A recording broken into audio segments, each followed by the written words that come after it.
With the hard CH. Hey, everybody. What's going on? It's the Tatiana Show. Welcome. I didn't know we were going live so fast. Yeah, we're just hanging out here.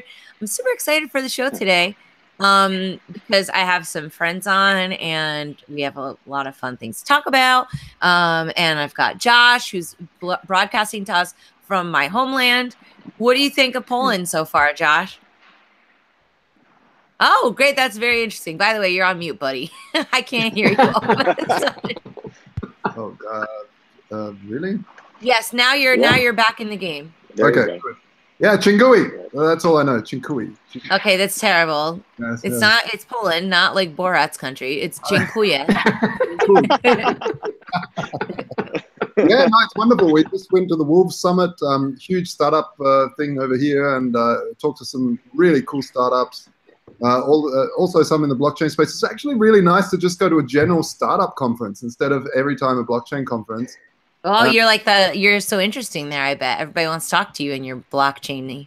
Yeah, all the blockchain. Yeah, actually, I really notice how many people have blockchain ideas and they come and talk to me and really I notice straight away they don't know what the heck they're talking about. They have no clue. They're like doing they give me some grand pitch and they say, oh, what are you doing? And they're like, oh, it's an ERC20 token. I'm thinking, I can't do what you want to do, dude. Like, it's nowhere near what you need. And anyway, it's all this centralized stuff with the weird token. And I don't know. I think this is actually a problem with regulation, is that all these regulations around tokenization are forcing people to cram utility tokens somewhere in this instead of just having a token that gives dividends, which is all they really want. Instead, they need to find some utility, and it doesn't work. It's horrible. But anyway, had a great time here in Poland and Warsaw. Definitely worthwhile checking out if you're in Europe. I caught the train up here from Berlin, by the way. It's beautiful. Well, that was my plan. I'm sorry to miss it. I heard that there's a really fun Berlin conference, so I'm sorry to miss it, but we shall cross paths again soon, my friend. Very soon, indeed. Oh, it's a deal. So we've got two of my friends today on the show. George Burke, who I've been friends with for a really, really long time. He's one of my OG crypto friends. I think even from like 2013 or something. And then we've got Chandra. And Chandra and George are taking over the insurance world with peer-to-peer network called Tides. And I don't know what it is, but we're going to find out today. I don't like insurance. I find that it's always a ripoff. So maybe they're helping. What's going on, guys? Thanks for coming on the show. Thanks for having us. That's a great intro. Nobody likes insurance, except us, maybe. Yeah, well, no, I mean, people need insurance. They like insurance after they get into an accident, as long as the insurance pays out. So I think there's a lot of problems there. What are you guys trying to do? What's the scoop with Tides? So I think you hit the nail on the head, when you start to talk about why people hate insurance, even though it's an essential need that we have, or an essential service that we all depend on. The problem with insurance is that the insurance company, its business model is that it takes your premiums, right? Mm-hmm. A bunch of people get together and say, we're all going to have a tail risk, like a heart attack or something.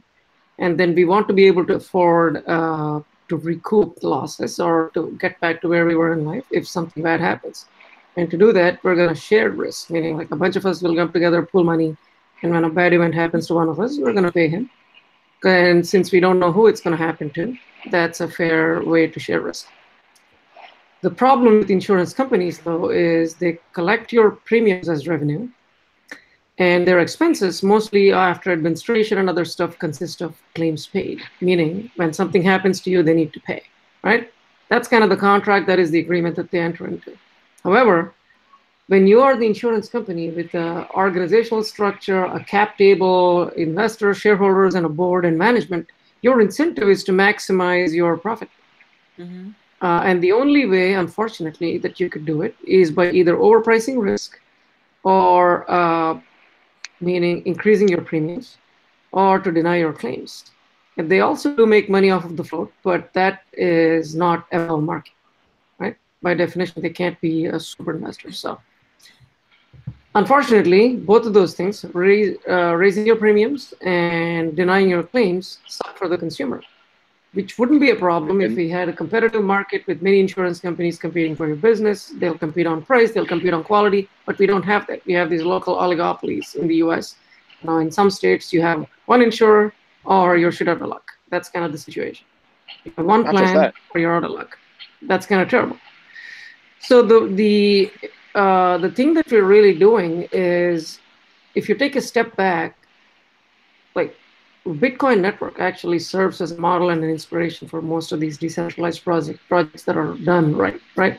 So what it is that we're doing is we're replacing the insurance organization as a whole with a completely peer-to-peer decentralized network, where you can think of an insurance company as a network, right? They have consumers on one side, they have providers on the other side, they have actuaries, underwriters, claims processors. That's basically the 5 essential functions of insurance. Right? So it's a multi-sided market. If you replace that with an actual network, right, there's a pool of consumers who can come together to form a peer-to-peer pool to share risk. There's a decentralized network of actuaries, underwriters, claims processors, etc. Each of them incentivized to be honest and efficient and have no consideration to profits or anything else. Then you start to see wonderful things happen. Like you pay to an insurance pool, when you have a claim, it gets validated and you get paid. At the end of the term, if the pool doesn't go bankrupt, nobody's going to take your insurance money or premiums and float money and run with it, because it's not their revenue. It's going to get distributed back to the members, except a small platform fee. Yeah, that's kind of the essential concept. I mean, you want to replace the insurance company or entity as an organization with an actual protocol layer solution. The purpose of that is to make sure that we are able to realign incentives where as consumers, we want to actually be consumers of our own health. And we can do so when we have the ability to have our unspent premiums returned back to us, which is really something that insurance companies do not do. Because it's you get nothing if you're healthy. You know what I mean? Exactly. Like, I didn't croak this year. I didn't break anything. Don't I get some of my money back? That's why people don't even want to pay for insurance. Well, just Tatiana, that goes so that's a reverse incentive problem. Yeah. Yeah, absolutely. Think about yourself as a consumer. You're saying? That goes directly toward being able to pay. All right, George, I'll let you finish. Okay, fine. So that goes directly toward being able to pay for the entire system, which is sick. The young healthy people, we can call them the young invincibles, are people in their 20s and 30s who really don't want to have a super comprehensive or Cadillac plan type of insurance. They're really just interested in making sure that they are covered in case something happens, which is what the traditional definition of insurance is. Although many people are thinking of insurance when they think of health insurance, they're thinking of I need to go to the doctor and I need to get certain medications and I need to be able to visit the doctor once a month for checkups and I need this and I need that. Awesome. That's not necessarily what insurance was ever meant to be. But when you have people who are part of a very overpriced system that is sick in itself, you have to have that subsidized by others who are not utilizing the system, and that is really exacerbated. Yeah, you have so many costs that are that have been skyrocketing over the last several years. One of the reasons for this, or maybe the main reason for this, is that it actually is not a free market. It's not a free capitalist market. It is a pseudo free capitalist market, which actually does nothing to help us, unfortunately. So there was a rule that was maintained where something on average, like 80% of your, for an insurance company, 80% of premiums that are pulled in must be paid toward medical expenses. So you can see where an insurance company that wants to earn profit must be able to increase their profit. How would they do that? Well, they have to increase the medical costs, and they then have to increase the premiums. So that way they can maintain that 80-20 ratio, which really sucks. But what can an insurance company do also to increase their bottom line? Well, they can then start to scoop up other vertical companies such as the hospitals, and they can scoop up the insurance. They can scoop up the hospitals. They can scoop up pharmacies, and they can have a layered entire vertical that they own. So that way, they don't care about the 80-20 profit rule in there, because they can inflate the costs of the procedures themselves that would then allow them to line the pockets. Let's take a step back for a second. Like, we all know insurance is crap, right? So let's all agree on that. How the heck are we going to disrupt this? I mean, how are you guys fixing that? Because the problem that I see is that you might have, like, I see people like prediction markets coming along and saying, hey, we can have a market maker to say, insurance company says, let's say earthquakes, for instance. I bet, the insurance companies that bet on that you will not have an earthquake, and you bet that you will, and then when you do, you win, and you win the pot of the insurance, and that's sort of decentralized way. But you have this problem in health insurance, especially because it's very personal, and you have to divulge a lot of information to the insurance company. They have to have direct contact with doctors to have some sort of oracle feeding into the blockchain. Mm-hmm. How does that all work? Have you got, what sort of scenarios can you play out? I think you bring up two separate issues. One of them is, how does the prediction market thing, it actually works. It's been shown empirically to work very well. You know, when you're able to bet your money, you can move the price, and apparently you can go reach the truth towards, you can tilt the market towards the truth. The problem, though, is prediction markets, each individual bet that you're making on need to be bootstrapped, and there has to be a critical mass of users. Otherwise, it's totally worthless. That's the problem with most prediction markets. There are not enough people interested in predicting the outcomes of whether or not a person living in street A will get cancer. That's never going to work. So insurance is a different kind of a bet.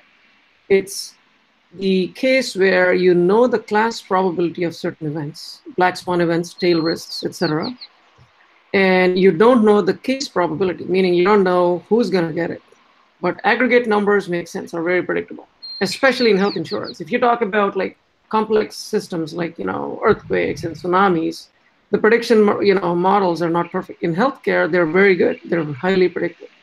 The question you were asking, how does it work? Well, it works just like it works now. A bunch of people come together to form a pool. They commission an actuary or a set of actuaries to price their risk. And the action that you need to do is to submit a comprehensive set of health data to the actuary, completely de-identified, with no personally identifiable information on there, and make sure that it is true. That's all you need. The aggregate data will be used by the actuary to model out your premiums and price your risk. So this is just like a policy web form, fill out. Right. This data never gets onto the blockchain. Only the transaction data for each pool, the amount of premiums coming in, and the claims paid out. It's like an input and output to a transaction. That's the only thing the blockchain is for. It's the ordering of transactions. It is not for medical records data. All of these useless use cases be put out. They're never going to need to be on the blockchain. It's super expensive. It's unworkable. And you have problems like HIPAA and high-tech laws that you'll run into for needlessly putting the blockchain in the middle of this thing. That private data will be on a federated database somewhere else. It is not going to be on the blockchain. A reference to it, maybe a hash of the file or whatever. That's all you need. And then the other part of your question is, okay, how does the claims process happen? Well, in our system, the claims process is fairly easy in the sense that, the healthcare facility or the submitter or the provider that is submitting a specific claim, and you go to a doctor, right? You say, he tells you, hey, you need an x-ray. And you say, okay, cool. I don't care how the cost is or what the cost is. I don't care who's doing it. Just get it done. And he gets it done. Claim submission process takes 6 to 9 months. If the office or the hospital is lucky, they get paid. That's kind of how it works now. In this system, you go to the doctor. Your incentives are different. You actually have price sensitivity as a consumer because the premiums are going to come back. Think about how different this is, right? In a traditional insurance model, like Tatiana said, you're going to be in the pool. You have a 12-month term. you're on month 10, you already paid like $5,000 in premiums. And the only value you get out of it is if you use something, you use a medical healthcare resource. Otherwise, at the end of the term, you get nothing, right? You got to go back and restart your pool.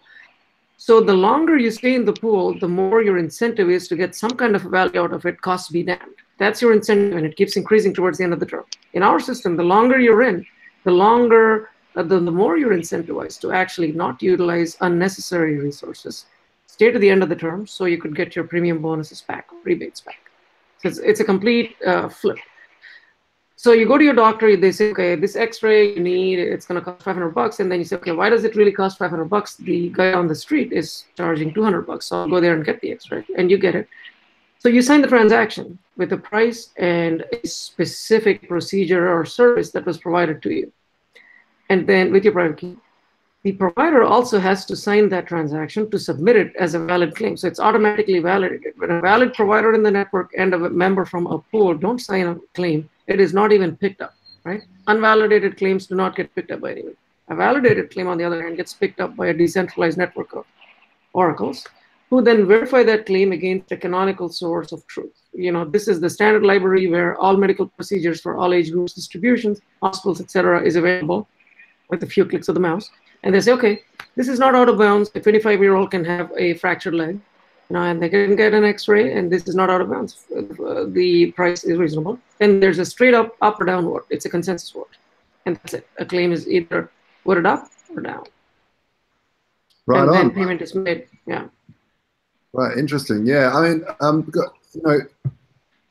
going back to what George was saying about how screwed up it is, I think we're also seeing that it's screwing the entire medical industry. A lot of people talk about how the American medical system is so bad and they blame the free market. But really, you mentioned it right. We don't have a free market. The problem is we've never had free markets in health. Yeah, the insurance is a total nonsense. And funnily enough, I don't know too much about Obamacare, but because I'm in Europe. Thank God. Yeah, but what I have heard is that what happened was they said, well, everyone has to be able to get insured. So all the young people wait until they're sick, and then every insurance company has to take them on as a customer. So I'll tell you, that's an interesting point.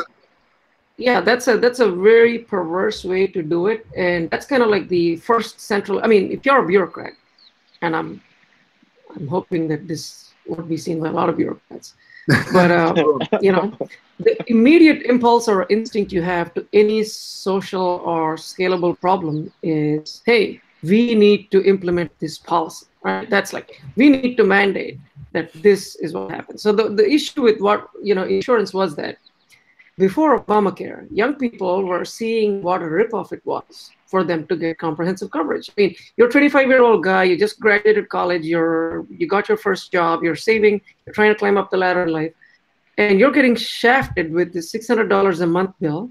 And the promise is that they'll cover your routine doctor expenses, which you don't choose. I mean, who's ever freaking seen a doctor before they were 30? I've never seen a doctor before I was 35. I barely started going to a doctor like a few years ago. Because you feel invincible, and most of the time you're right.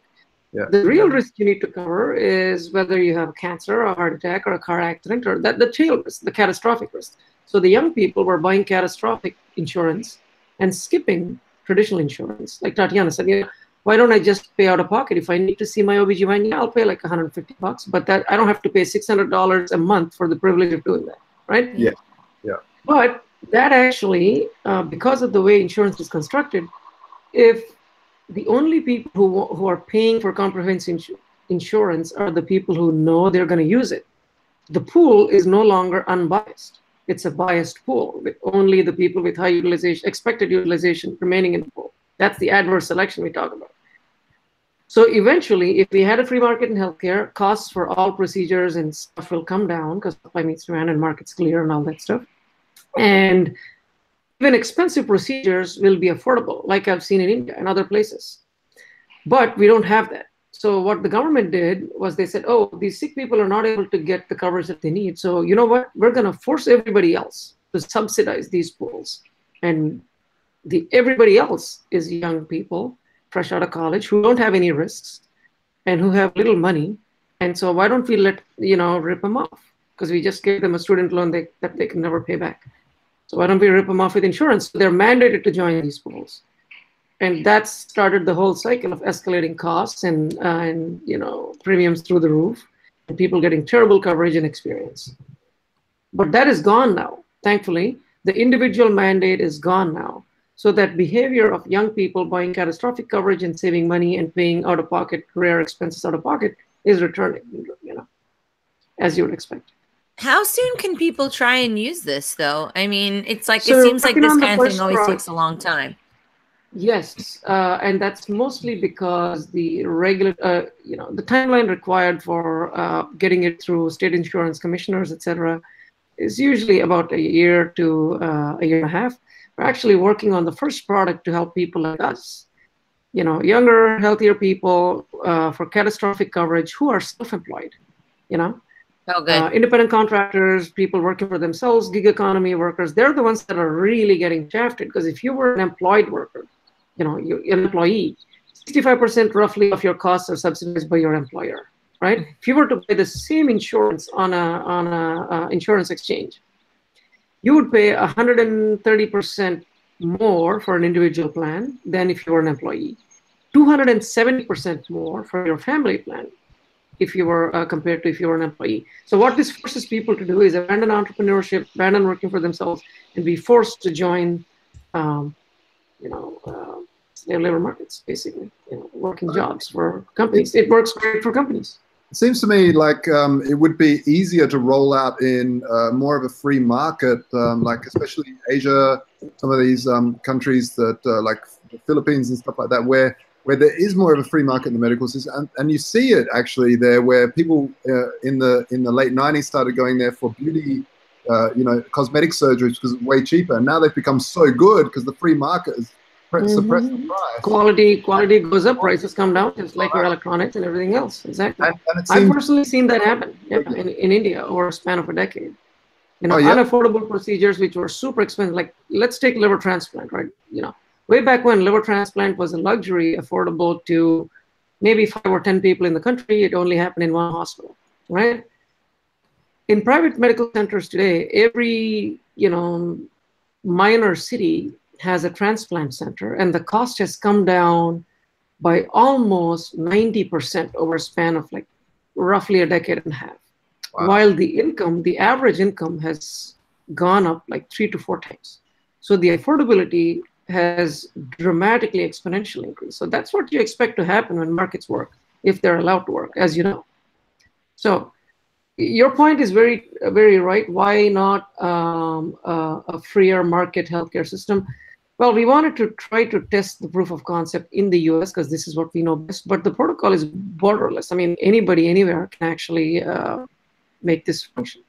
And we don't put artificial restrictions on companies that are trying to build products on it. There's a company that is trying to do the product that I described, but anybody, anywhere can build a product. So, George, are you a developer as well, or what's your role in this as well as Chandra? How do you? I currently wear the hat of COO, and I've never been a developer. I know that I would love developing, but I'd be way too deep in the weeds to really see the big picture, and I know that I would I'd get lost in it, staying up all night just programming. So no, I have to stay away from that kind of addiction. Otherwise, it gets messy. So in order to have the big picture projection, I need to make sure that I'm able to help orchestrate things from the top. Biz dev is another talent of mine, I think. Tatiana can attest to that because she's seen me go biz deving all over the place at conferences for years. And I've had to do it in the past very silently in terms of stealth. Back in 2013 when Tatiana and I first met, she kept asking me to come on to the Tatiana show, and I kept having to say no, I can't, because the product that I was putting out at the time, I believed, was only able to be released because there was no press about it. I was working on the first Bitcoin debit card in the United States. Yeah. And in order to get a bank to approve that, we figured that we could not have anyone talking about the fact that FreshPay, which is the name of the company, was going to be putting out a Bitcoin debit card. Yeah. And so I had to do all this biz dev for years, silently, without any press. And finally, years later, Tatiana is able to invite me onto the show, and we're really happy to talk about what it is that we're building. And in fact, the state regulators that we've spoken to are even really pleased that we're putting out a type of project that we're doing at Tides. So I don't have to worry about hiding anymore, which is good. But how long until we can use it? Because, okay, so first of all, I'm really surprised to see the regulators are like, oh, this is great. Yeah. That's cool. I'm happy to hear that. Sure. Good way to go. There's some astute people on those teams. But, I mean, getting this passed, I feel like with the behemoth of American bureaucracy, like, how can you actually implement it? So, Tatiana, what we're building is basically a backbone. Right. This is the technology upon which pools of risk can self-form, with a pool operator wanting to come in and dictate rules that people in the pool would like to live by. Say, okay, here is the type of plan or set of plans that we would like to come together and be insured under. Who would like to join me in this pool? I already have a pool. A good one. Yeah. Big pool. So can they sign up right now? It's an organization that does they're part of that little Christian pool thing where you can put in money and like what you guys are talking. So I know the guy who's in charge of that. He's always asking me, can he sign up with you guys right now, or how soon could he do it?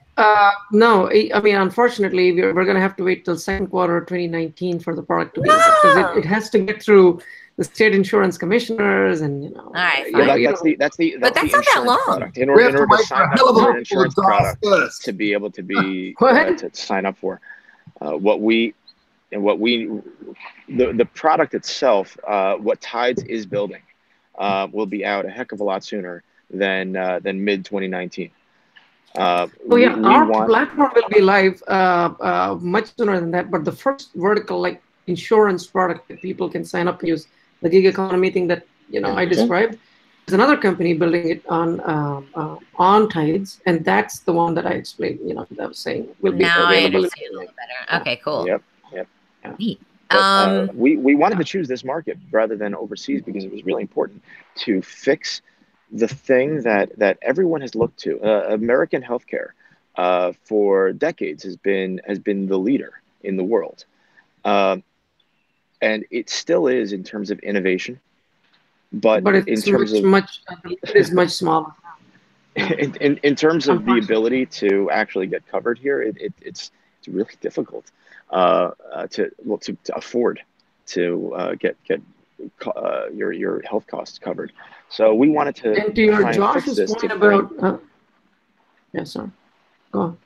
Yeah, we just wanted we wanted to be able to provide an alternative for people to opt out of this perverse system and start working with a system that can actually work. And if it works here, it can work anywhere, like New York. So the big question for me, the last big question, is how do you guys make money? How do you guys pervert the system? So there's a platform fee. There's a platform fee for every transaction, meaning any pool has to pay a platform fee. Okay. And a fraction of that actually goes into a reserve pool that acts as a super pool that collateralizes all of the pools as kind of a internal insurance policy for all these type pools, and that's it. So this goes back to, well, I don't know if I can actually specifically talk about tokens and stuff, because given how controversial that space is, but we can. I can describe in more generalities. Like there's a platform fee. Any pool that comes in that pays premiums into it. It is not like an insurance company rent extraction, but it's a small platform fee for the service. And any developer that wants to build a product on top of the platform also pays a portion of his revenue, like a small fraction of his revenue, to the platform. Okay. Yeah. I mean, I can just say that we have a currency that our system runs on, which is Tide, and this cryptocurrency it is very important for us to make sure that that we are able to build in the maximal value of that currency. Right. So the more important question I think, Josh, you were alluding to is like, okay, what do these tokens represent and why should they have any value, right? The way we think about tokens is these cryptocurrencies. So you talk about Bitcoin. Bitcoin actually represents, when you take it to its logical conclusion, a fraction of the value of the Bitcoin network, whether you consider it a store of value or medium of exchange, whatever it is. Yeah. It's a fraction of the value of the Bitcoin network. And that has value because people value certain attributes in money, right? Yeah. So a well-designed cryptocurrency should actually capture a fraction of the entire lifetime value of the network that it runs on. And same thing with tides. You see a ton of protocols where the token use is entirely optional. Anybody could fork it. There's no barrier, and then put a token on top, or you don't even need to use a token. But that's really not the best use of blockchain or tokenization. So it tied you well. Yeah, that's really cool. Tatiana, you got any last questions? Who's working on this project with you guys? How did you guys end up in the insurance space? Because George, you weren't from the insurance space. I am in healthcare. I'm a doctor by training, and I've seen this, and I've consulted for companies that help doctors actually get paid when their claims get denied. I've seen insurance from multiple sides, and learning more about crypto and how actually Bitcoin framework and the crypto economic system behind it and all of that stuff. You can't help but see parallels, because this is one of the things the blockchain does is, of course, it enables trustless transactions. But where are trustless transactions most necessary? When people come together to pool their assets for a specific function. And then you don't want to have counterparty risk. You don't want to have economic arbitrage where their intermediary captures the value because they can, and they start extracting rent from people who pool their assets. So insurance is an obvious use case. But within insurance, specifically health insurance, because it's so broken. I mean, auto insurance is not that broken, right? I don't think anybody will argue property and casualty is terribly broken.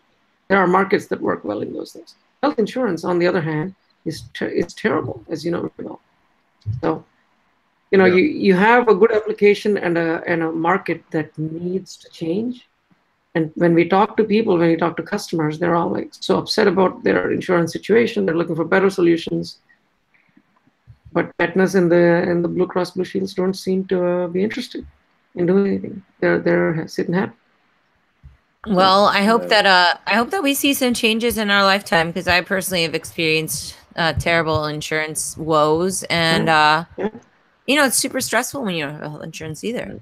And that doesn't. That's when not we good ask for overall customers, wellness either. What's your best insurance experience? They can't tell me one instance where they were happy with their health insurance. That's how bad it is.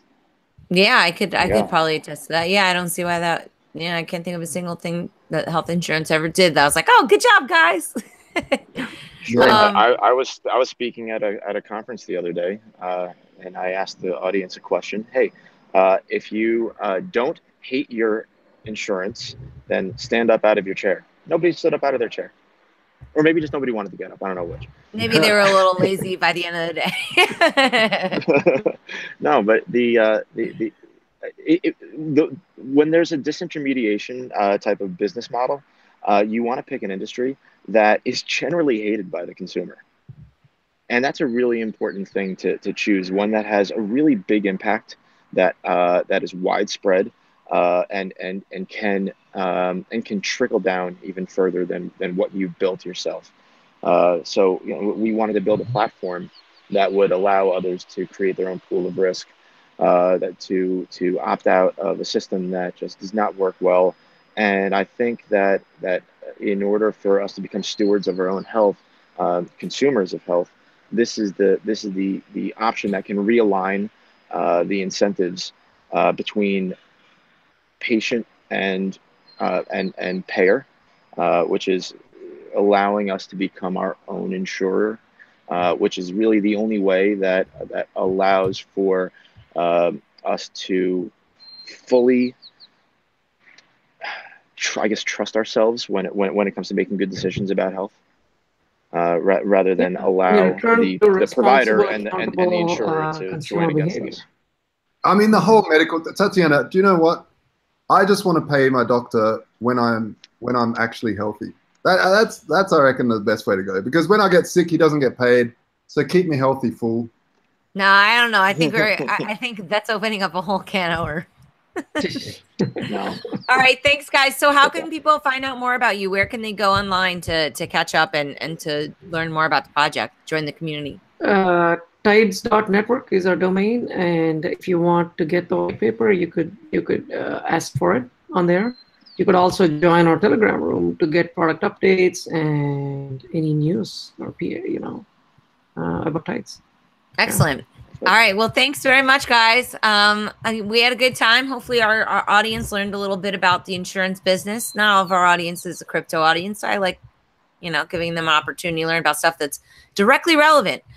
So thanks very much. And I hope I'll see you guys soon. When's the next conference that I'll see you guys at? I think it'll be maybe Consensus. Oh, actually. Yeah.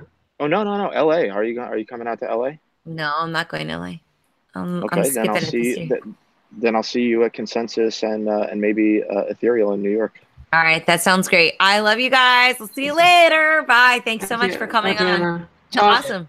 So Josh, thank you so much. So Josh, we're going to bring on Sunny Ray, and we're going to talk about this conference I'm going to do in Toronto. But before we do you want to talk a little bit about our sponsors? Because, if people, by the way, if you have a product or service that fits with our show, you can always reach out to us for sponsorship. Just go to Dave at BTC Media, but btcmedia.org. So who are our sponsors, Josh? We've had some really hardcore people supporting the show forever. Tell us about them. Well, Sovereign Tech, I really love Brian's work. He's, a great podcaster, great listen, always a good thing.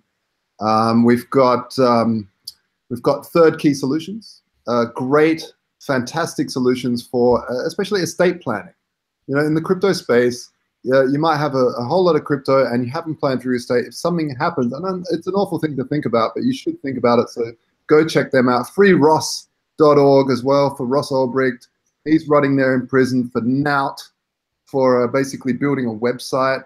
Yeah, it's his 5th birthday, just passed. His 5th birthday, guys. He's sitting there and he's really in a prison now where he hardly ever gets to see the sun and stuff. So make sure you visit freeross.org and send some money, send some love, send whatever you can. By the way, about Free Ross, so next week we're going to start doing something new on the Tatiana Show.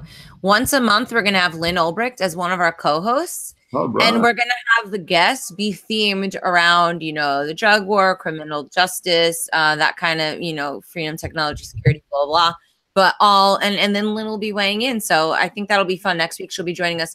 And there's some big decisions being made at the Supreme Court this week in terms of whether or not they'll accept Ross's case. So we'll be getting an update from her about that on next week on the 17th. But anyway, really quick, I want to make sure that we don't forget about the Bitcoin CPA. I know Kirk has been working on my taxes. I have to ask him how many millions I owe the government. But yeah, that's a good person to get on your team so you don't end up. Definitely. And Voltoro.com, of course, if you want to trade Bitcoin and physical allocated bullion in a high security vaulting facility in Switzerland, fully insured, not like Tether, fully audited, not like Tether. And it's a full order book exchange. So you can trade in and out of physical bullion. It's in your name is your property. So if we go broke as a startup, it doesn't matter. Your gold is off of our order book. So liquidators won't be taking away any of your money. I'm still waiting for my Mt. Gox money loss. So the liquidators are having fun with my cash over there. But with gold, you can always have it delivered.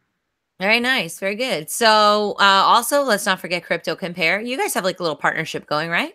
Yeah, you can always, they use our API, so you can compare all your crypto to actual physical bullion and see how much that's worth. Why keep comparing your crypto to fiat? We got into crypto to get away from fiat, folks. Why we keep comparing it? Let's get preach, brother. Tell them how it is. And also, Crypto Media Hub. If you guys want to check out my website, it's cryptomediahub.com.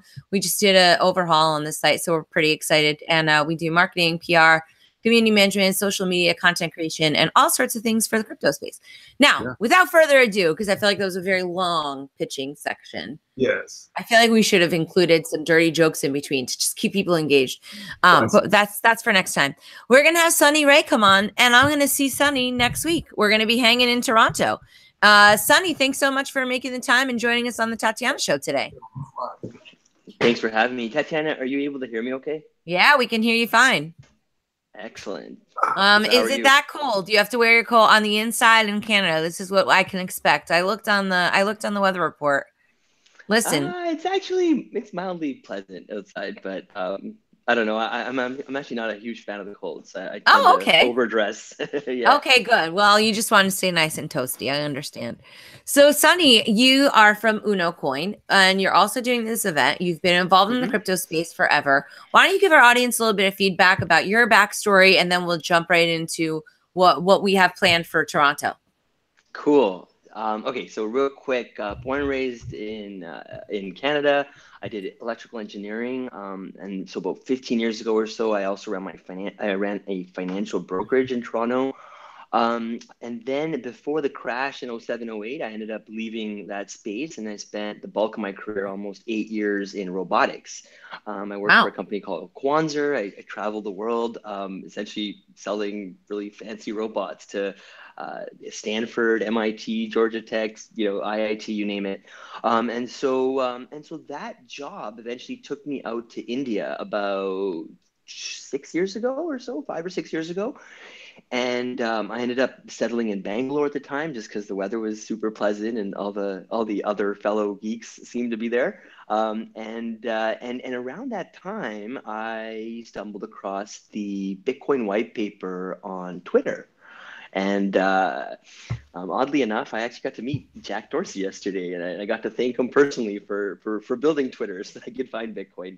But anyway, so I actually didn't have any friends in Bangalore because I'm from Toronto originally, and I was super passionate about Bitcoin, and I only wanted to hang out with people that were Bitcoiners. And so I essentially started the first Bitcoin meetup group in India. It's called meetup.com/India Bitcoin. And that, to this day, I think is one of the top maybe 5 Bitcoin meetup groups in the world.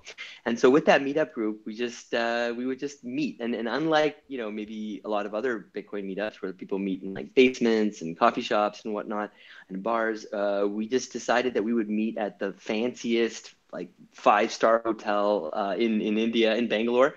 And it was called the Leela Palace. It was just like the most beautiful hotel ever. And the reason behind that was that for me, I just think the world of Bitcoin. And so I just wanted everyone to bring their A game. And, if you're going to come out and spend some time, why not do it in style? And so we would get bankers, entrepreneurs, students, professors, you name it. And through that, really kind of got the hang of explaining Bitcoin. And one question we could never quite answer, and by we, I mean, so about 6 months or a year after I started doing those meetups, I met a gentleman by the name of Satvik, who's the CEO of UnoCoin today, and Harish and Abhi, who are my 3 co-founders. And at the beginning, we just started doing everything. We built, a large scale, or actually not large scale, but at the time it was, fairly large mining operation. We did the biggest probably Bitcoin conference in India, definitely at that time, even maybe to this day.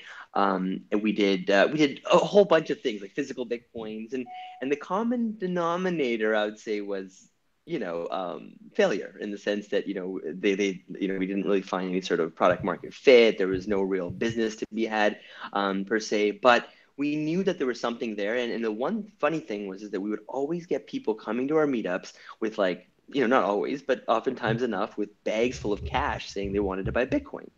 And at the time we thought, well, this might not be the safest way. So we said, hey, why don't we, take a stab at this and actually try and build a brokerage. So we essentially, UnoCoin in December 2013 at our own conference called the Global Bitcoin Conference, we launched UnoCoin. So that's about 4.5 years now.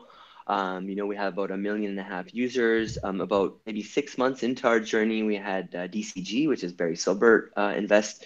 We also came through Boost, we're part of the Boost alumni. So Boost is backed by the Drapers.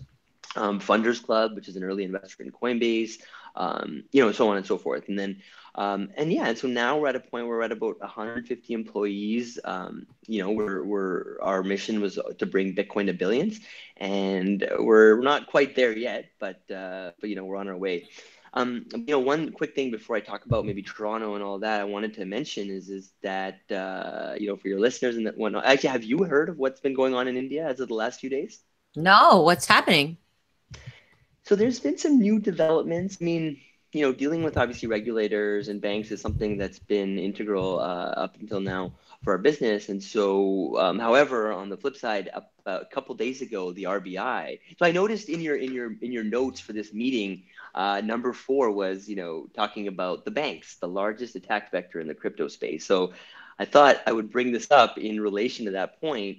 So the Reserve Bank of India, the central bank, has essentially issued a notice saying that banks are no longer, as of 3 months from now, no longer allowed to work with companies like ours. Wow. Oh no! Yeah, I heard that. That's crazy. Great. So, how do you deal with that? Yeah, good question. Patiently. Yeah. Well, I mean, there's a lot of ways. I mean, there's obviously the initial, the fact that we have like so Bitcoin. We even though we were one of the first to kind of launch in India 5 years ago, we're by no means the only company. There's many Bitcoin companies now in India. It's a prospering industry, I would say. And so. There's a entity called the BACC, which is like an industry body that all of the companies, including ourselves, are a part of. So, part of it is obviously, taking legal action and whatnot. That's something that's undergoing. There's obviously discussions in terms of communicating with different regulators and trying to see what changes can be made. But, at the end of the day, us companies can say what we want, but it's really about the people. So I don't know what your viewership is like in India, but if there are others in India, I mean, we have 1.5 million users. We estimate there's between 10 and 20 million users across India. If those people are listening to this, this is their time to stand up, and they should really make their voices heard. There are petitions out there as well. But I mean, what about all these 5 rupee notes? Well, maybe everyone could go there with a 5 Say that again? What about all the 5 rupee notes that got was it the 50 or? Oh, 5? You mean 500 and 1,000 rupees? Yeah, sorry, 500. Yeah. Did what about it? Well, can they? Did you see a lot of those coming to the exchange at that time?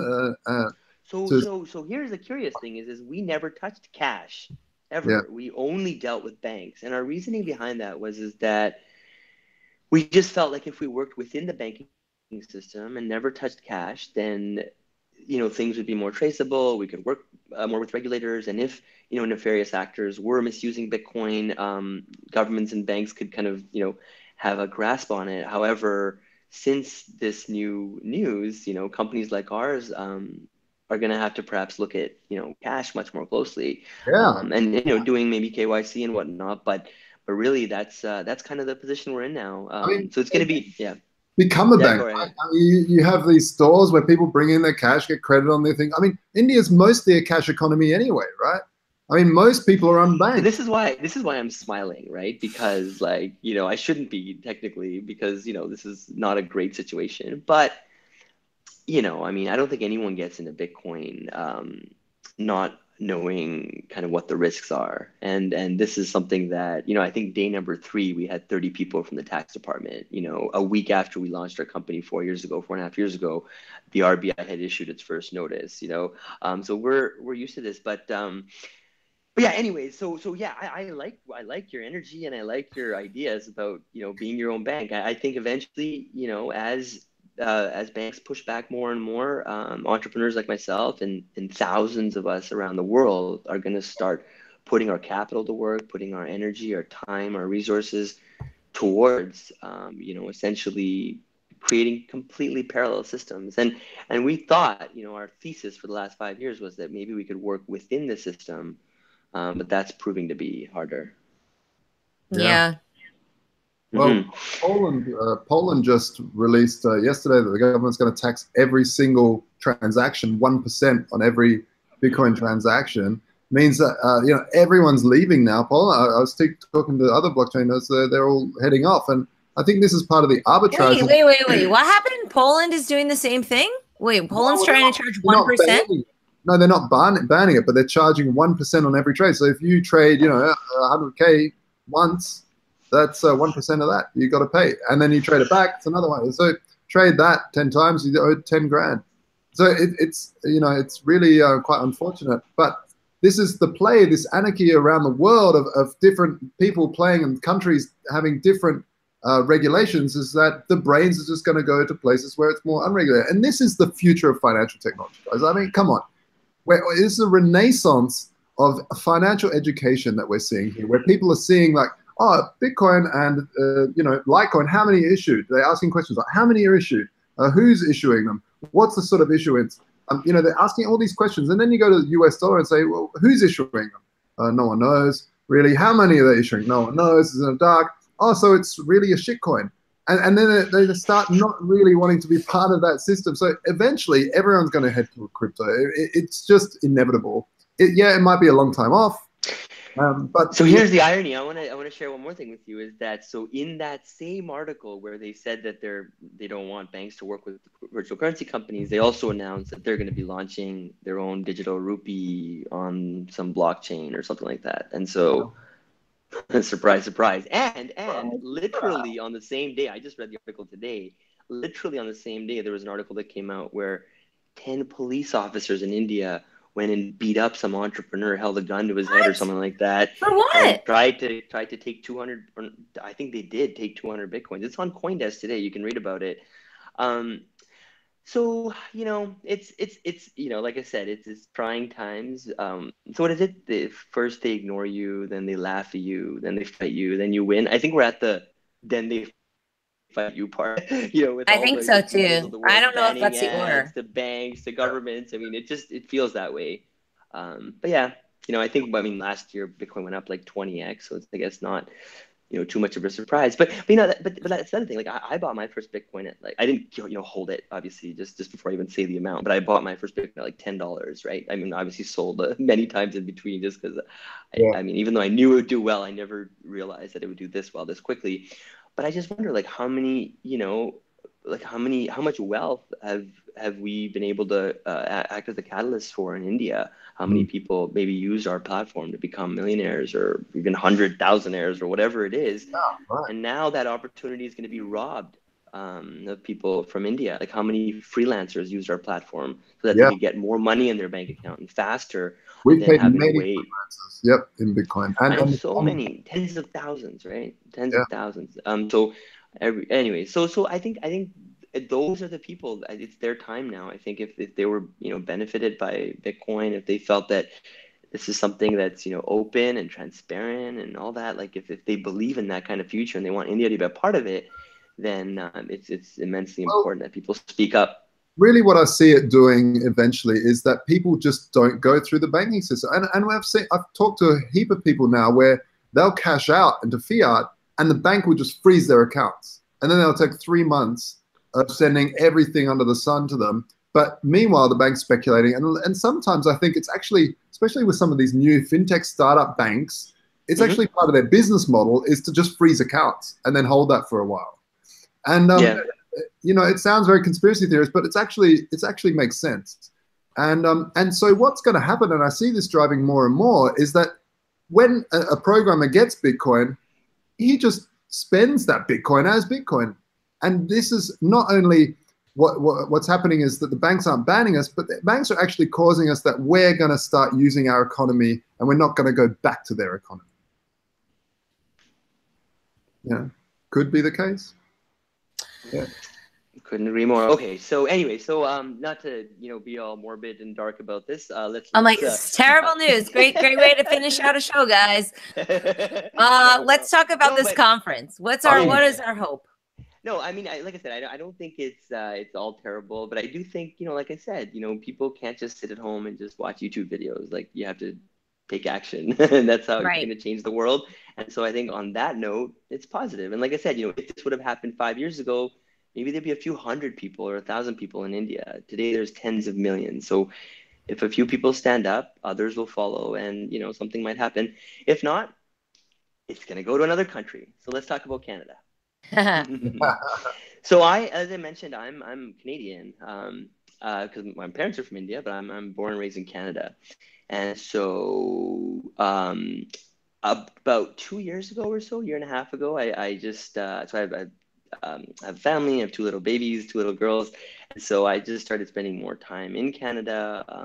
I traveled back, just got back from India a few days ago. I spent a lot of time in India still, but I live in Canada quite a bit at a time. And so I noticed when I came here that there's so many meetups. Obviously, there's Bitcoin meetups, but the thing that kind of bugged me was that I never could go to a meetup where everybody would be there. Where like, all the old timers and new people and people from abroad and, like everybody, right? Young people, old people, like professionals and professors and everybody.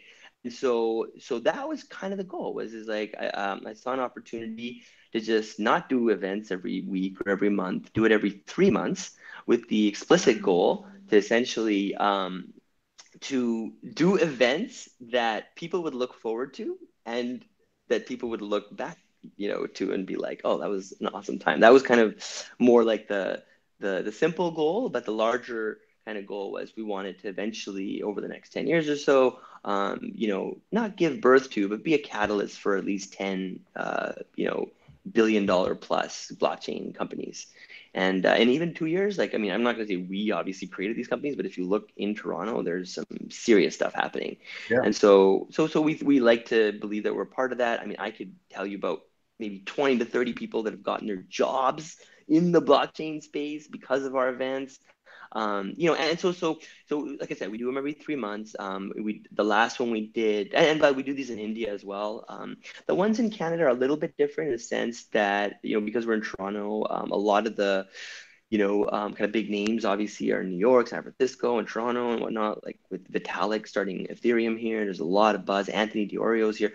And so what we've done with our Toronto events is we've just invited, so one benefit that I have is because I'm like 24/7 Bitcoin for the last 6 years. I know people like Tatiana and Edmund Moy, who was our keynote speaker last time. He was the 38th director of the US Mint. We had him come down. So I know all these like awesome, smart people. And so, it costs a lot of money for me to fly around the world and meet these people. So my goal was instead of having all my friends in Toronto to, have to fly and re-experience what I'm experiencing, my goal was to just bring all those people to Toronto so that at least once every 3 months, we could have a little party. So that's kind of the event. We started, like I said, 2 years ago. First event, 4 people around a coffee table. Our last event was maybe 600-700 people at least at the Sheraton in a 60,000 square foot hall. It's like a full out conference. And yeah, and the website's fintechcan.ca. Tatiana is going to be performing this time around, which I'm super pumped about. Don Tapscott's going to be one of our keynote speakers. We've got Max Kaiser. He's also an investor in UnoCoin. We've got, people like Chris Berniski, who just wrote the book called Crypto Assets. And we've got like 35 other crazy speakers. And the goal, again, for these conferences is not like, to try and make money or whatever. It's more just to give back and to just like get everyone together, because like we spend so much time on computers and reading and Twitter and this and that. Like for me, the only way I know how to build businesses and to do meaningful things is when I like sit face to face with people and have, conversations. And so I think that's the kind of ambience we try and, produce, like a place where you're going to find your co-founder, a place where you're going to find your next job, a place where you're going to find maybe your investor or whatever. But it's got that community feel. I bring a lot of like hardcore Bitcoiners because I'm one of them. And yeah, and we also explore, ICOs and things like that I'm not publicly a big fan of, but we try and embrace that because it's a big part of the movement. I'm sorry? Well, I want to know like what companies are going to be there. So you got Don. Who are your sponsors? Let's give them a little bit of love because they're the ones that are helping to make this possible. Plus, I want to know which of my friends are coming because I know you have Connie from BitGive coming and Elena from Trezor. And we're basically representing with like a lady posse coming from the house that we rented. I'm bringing you all not only smart and capable women, but beautiful ones too. So really excited. I'm bringing one of our our new teammates to the conference. I'll be her first crypto conference, so that'll be fun. Awesome. Yeah. Yeah, I appreciate all the help you've given as well. So there's a whole bunch. So like I said, Max and Stacy, we've got like you said, Connie, we've got Adam back from Blockstream. And I've been trying to get him to come out to Canada for some time now. And so I'm super pumped about him. As you know, he's coded in the Bitcoin white paper. I mean, he's just a legend. We've got Zcash, so Paige, she's coming from neat. Zcash. Yeah, we've got Oliver from Bit. He's coming up. We've got Marshall from Metal. Hosho, Hartej is coming. So I love Hartej. I love Hartej too. Yeah, a whole bunch. We've got who else? So and there's a lot of local players too, right? So there's a company called Coinberry. They're one of our sponsors. They're kind of like the Coinbase, I guess, of Canada, are trying to be like that. They have ATM machines and whatnot. They're one of the sponsors. Another sponsor is Scrumble. I don't know if you've heard of them. They're like a crazy awesome company. They're actually launching a blockchain powered, like secure private communication software protocol that's gonna be powered by blockchain, right? So it's gonna allow people to communicate video, text, again, privately. And so they're gonna be sponsoring. We've got Majestic. We've got, so there's I mean, I definitely, if you go to fintechcan.ca, we've got all of our lists. We've got a list of all of our speakers.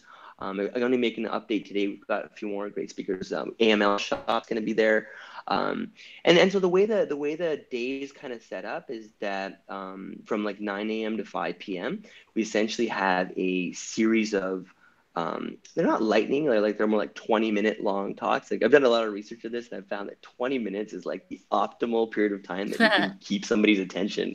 Anything longer, anything shorter, it's just weird. But we literally have, we have 3 rooms. So the first room is more like focused towards networking.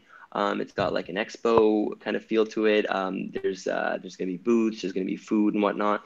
The second large room is going to be our main room, where we're going to have a series of speakers. So that's where Don's going to be keynoting, Chris and Max.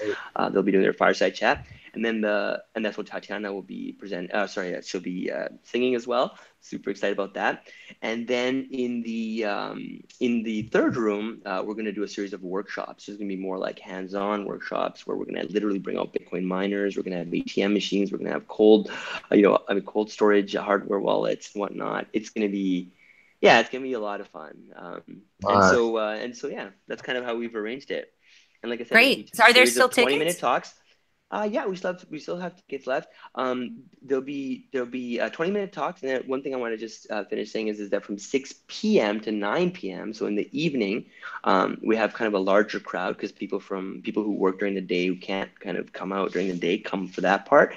And for that, we usually do a series of panels. So, and those panels are a lot of fun, because we try and put people with opposing, beliefs on like Tone Vase with like a bunch of people doing ICOs. Oh, great. That'll be fun. Oh, yeah. I got to get Tone back on the show. I need him to tell me about all the scams. I was on his show. That Really? was good. Yeah. Oh, that's neat. I'm glad. He's a good friend. So I'm happy. Awesome. Oh, yeah. By He's the way, there's an Yeah. unofficial party, I believe, at the Banya the next day. Cool. The Russian Banya. So hopefully we'll all get a chance to hang out. Oh, that reminds me. I got to bring a bathing suit. Oh, Yeah. everybody better remember that. All right, cool. Cool. So, Yeah. So anything else that our listeners should hear about just before we jump off? Any kind of final words to encourage them to come and hang with us? Oh. George, where did you even come from? George, are you coming to Toronto too? Come to Toronto. No, we could do a New York Banya too, but we're gonna do one in Toronto too. So Yeah, that'll be fun.